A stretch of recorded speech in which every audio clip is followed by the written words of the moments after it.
जम्मू कश्मीर में दूसरे राज्यों से आकर बसे लोग जिस तरीके से मतदान कर सकेंगे, इसको लेकर अब सियासत तेज हो गई है। बड़ी खबर यह है कि सूबे के पूर्व सीएम उमर अब्दुल्ला ने चुनाव में कोई भी चीज बीजेपी की मदद नहीं कर पाएगी, यह बयान दिया है। उमर अब्दुल्ला ने ट्वीट कर सवाल पूछा है, क्या जीतने के लिए बीजेपी को अस्थायी मतदाताओं को आयात करने की जरूरत है?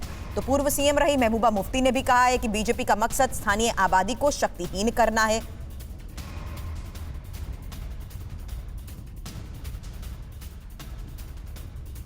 तो देखिए, कश्मीर में मतदाता पर इसीलिए महाभारत छिड़ गई है और ये सियासी महाभारत अभी कितनी और आगे जाएगी ये देखने वाली बात होगी। अभी तो शुरुआत हुई है, बयानात आने शुरू हो गए हैं।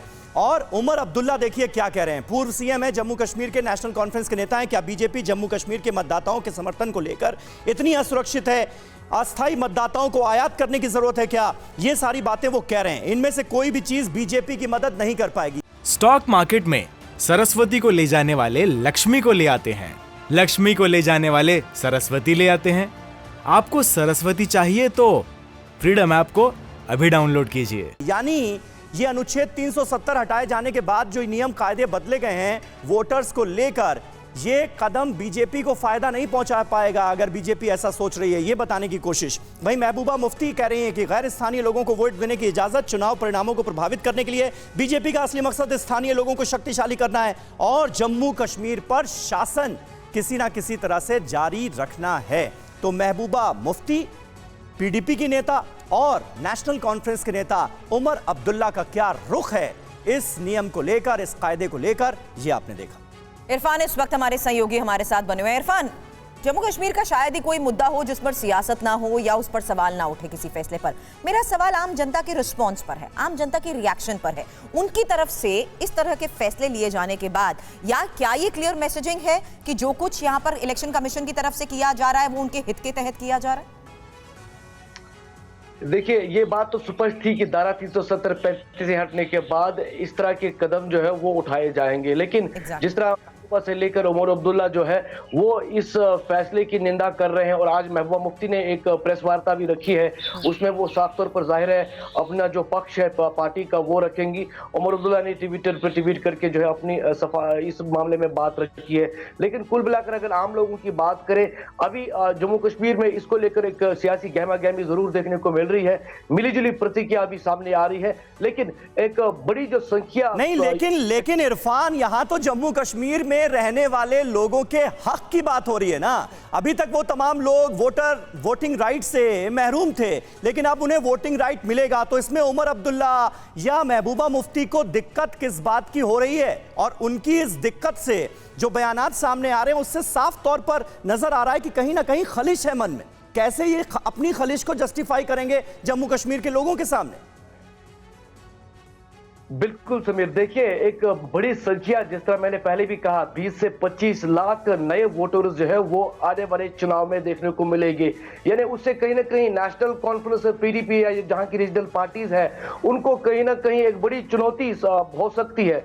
उसके चलते महबूबा मुफ्ती और उमर अब्दुल्ला की इस तरह की टिप्पणी देखने को मिल रही है। और जम्मू कश्मीर में एक बड़ी संख्या जो है वो यहाँ पर डिफेंस सर्विस के लोगों की है, तो कहीं ना कहीं अब उनका जो वोटिंग राइट है वो जम्मू कश्मीर की सियासत में एक अहम जो रोल है वो अदा कर सकता है। तो उसके चलते बीजेपी पर ये आरोप भी लगाया जा रहा है इन पार्टियों के द्वारा कि वो अपना वोट बैंक जम्मू कश्मीर में मजबूत करने के लिए और यहाँ शासन करने के लिए इस तरह के कदम उठा रहे हैं। लेकिन फिलहाल आप ये जो मामला है पूरा सियासी जम्मू कश्मीर में अब गहमा गहमी में आया है और प्रतिक्रिया आना शुरू हो गया है। फिलहाल मिलीजुली प्रतिक्रिया आ रही है, लेकिन इसीलिए इरफान मैंने उस बात का यहां पर जिक्र किया कि क्या लोगों के बीच सही बात पहुंची है या नहीं, क्योंकि मामले पर जारी सियासत को लेकर तो प्रतिक्रिया सामने आ रही है। क्योंकि कश्मीर में जिस तरीके से सियासी पार्टियों की ओर से वोटर लिस्ट को लेकर सवाल उठाए जा रहे हैं, उसका जवाब अब चुनाव आयोग की तरफ से साफ साफ शब्दों में भी दिया जा चुका है। और जवाब यह है कि धारा 370 हटने के बाद जम्मू कश्मीर में वही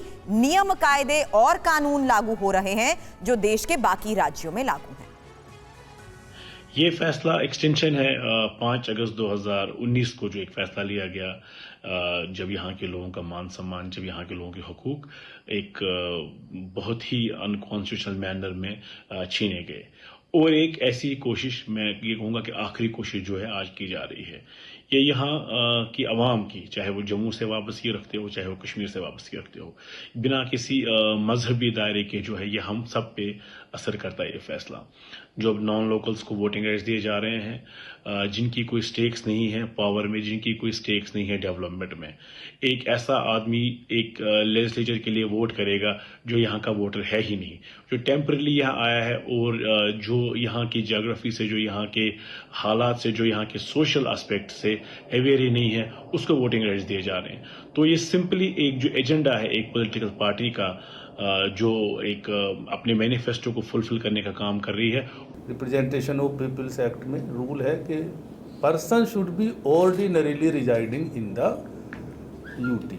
जहाँ पे भी वो वोट बनवाना चाहता है वो वहाँ पे ऑर्डिनरीली रिजाइड करना चाहिए। ऑर्डिनरीली रिजाइड करने का जो डिसीजन है वो ईआरओ को लेना है। जो वहाँ इलेक्टोरल रजिस्ट्रेशन ऑफिसर है या एईआरओज हैं कॉन्स्टिट्यूएंसीज में, वो इस बात को देखेंगे कि भाई ये यहाँ पे ऑर्डिनरीली रहता है, यहाँ पे इसकी नौकरी हो सकती है, वहाँ पे वो एजुकेशनल पर्पज के लिए भी रह सकता है।